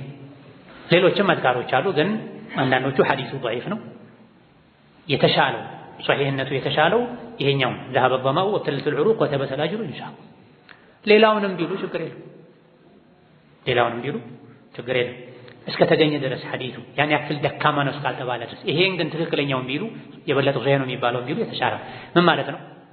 አረብኛውን ቃል በቃል ማለት ያልቻለ ሰው በራሱ ቋንቋ ትርጉሙን ተጠቅሞ አላህን ማመስገን ይችላል። ذهب الظمأ ማለት ጥሙ ድካሙ ሄደ ማለት ነው። وابتلت العروق የሰውነት ቆዳይ የደም ስሬ ረጠበ፣ እህል አገኘ፣ ውሃ አገኘ፣ ቴምር አገኘና ረጠበ። وثبت الأجر إن شاء الله የቀረው ደግሞ አጅር ነው በአላህ ፍቃድ። የድካሜ የጾሜ አጅርም አላህ ዘንድ ተረጋገጠ፣ ግን ኢንሻአላህ። ስለዚህ ይሄን በቃል መሐፈዝ የቻለ ሰው ሐፍዞ ማለት አለበት። ሶስት ቃላቶች ናቸው። ذهب الظمأ وابتلت العروق وثبت الأجر إن شاء الله። ذهب الظمأ ጥሙ ተቆረጠ ተወገደ። وابتلت العروق የደም ስሬ መረጠበ፣ ሰውነቴ ደርቆ የነበረው መርጠብ ጀመረ። የቀረው አጅር ነው። አጅሩ ደግሞ በአላህ ፈቃድ ተረጋገጠ ይባላል። በአረብኛ ያልቻለ ሰው በራሱ ቋንቋ ሊለው ይችላል። ወተበተል አጅሩ የሚባለው ላይ ኢንሻአላህ ለምን ገባ የተባለ እንደሆነ ቅድም ዱዓ ላይ ኢንሻአላህ አትበሉ ተብሏል። አለይሰ ከዛሊክ هذا سؤالك يا عبد الله تحرك راسك هنا እንደ አጠቃላይ የጾመ ሰው የሚያገኘው አጅር አለ። አላህ ተባረከ ወተዓላ ላ ዩዲዑ አጅረ አልሙሕሲኒን መልካም ስራ የሰሩ ሰዎችን ምንዳ ከንቱ አያደርግም። በግለሰብ ደረጃ ግን አንተ መቶ እርግጠኛ መሆን አይቻልም። ለዚህ ነው ኢንሻአላህ የገባው። እንደ አጠቃላይ የጾመኛ አጅር አለ። እንደ አጠቃላይ የጾመኛን አጅር አገኛለሁ በል ግን እኔ በግሌ ቴምሩ አጠገቤ ነው ጎረስኩት፣ ውሃ ጠጣሁኝ፣ የደም ስሬ ዝውውሬ ተስተካከለ፣ አየሁ ተረጋገጥኩኝ። በዛ ልክ ግን የኔን ጾምን በግል ደረጃ ቴምሩን የጎረስኩትን ያክል አጅሩን ማገኘሁት ብዬ እርግጠኛ መሆን አልችልም። ለምን? ጾም የሚያበላሹ ነገሮችን አድርጌ ሊሆን ይችላል። አጅር የሚያሳጡ ነገሮችን፣ ጥፋቶችን አጥፍቼ ሊሆን ይችላል። ስለዚህ ምን አስፈለገው? ድጋፍ አስፈለገው። ምን ተባለ? ኢንሻአላህ ተባለ። እዚህ አንፃር ነው ለተበሩክ ነው። አንድ ሁለተኛ አላህን የሚያስገድደው የለም። የቂያም ቀን ሂሳብ ሰርተህ ዶክመንት ይዘህ እኔ ዱንያ ላይ 80 ዓመት ኖር ያለሁኝ እስከ 15ኛው ዓመት አልጾምኩም፣ 80 ሲቀነስ 15 ይሄን ያክል ይሆናል፣ የዚህ ያክል ዓመት ጾም ይሄን ያክላል፣ ስለዚህ ይኸው ደረሰኝ አምጥቻለሁ አምጣ አጅሬን ብለህ አላህን መተሳሰብ አትችልም። ኢንሻአላህ የተባለው ለዚህ ወከዛሊክ ተበተል አጅር የሚለው ማነቃቂያ ነው። በየቀኑ ጾመን ውለን ስናፈጥር ወተበተል አጅር ትላለህ ሁሌ። የዱዓ የዚክር አንዱ ጥቅም ይሄ ነው። ትርጉሙን ማወቅ ደግሞ ሌላኛው ጥቅም። ቃሉን እንለው ይሆናል ግን ምን ማለት ነው ብለን እናውቃለን? ذهب الظمأ وابتلت العروق وثبت الأجر إن شاء الله። ሁሌ ባፈጠርን ቁጥር አጅሩ ጠና እያለ ነው። አጅር አለኝ ማለት ነው።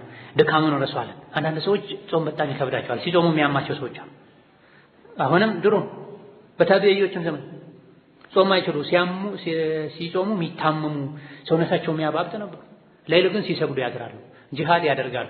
የጂሃድ ተሰጥኦ ያላቸው አሉ፣ የዒልም ተሰጥኦ ያላቸው አሉ፣ የሰደቃ ተሰጥኦ ያላቸው አሉ፣ የጾም ተሰጥኦ ያላቸው አሉ። ሁሉንም አላህ ያገራላቸው አሉ፣ አንዳንዱም ይከብዳቸዋል።